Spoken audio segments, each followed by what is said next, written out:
vous invite à passer le test de connaissances. Donc le test de connaissances, ce sont des questions, il y en a environ 200.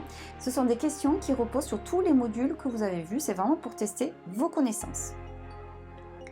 Avant du coup de passer ce test, on vous demande, en cliquant juste ici, de laisser votre avis, votre témoignage sur la formation Wedding Planner.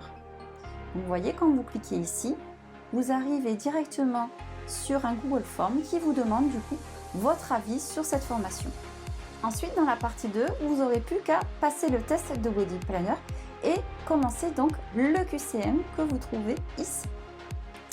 Donc, vous voyez, cet examen comporte 200 questions et vous disposez au total d'1h30 pour compléter le questionnaire. Donc là, on vous explique les consignes, à savoir qu'une seule bonne réponse est possible quand 2 réponses vous semblent possibles et qu'il vous est demandé, par exemple, de cocher la plus juste. Et d'être vigilant sur les questions qui vont être posées, les erreurs à ne pas faire, etc. Donc, vous n'aurez plus qu'à écrire votre prénom ainsi que votre adresse mail, votre nom et à valider pour commencer le test. Dans la dernière partie, ici, vous avez l'examen sur le bloc 3 du titre chargé de projet événementiel.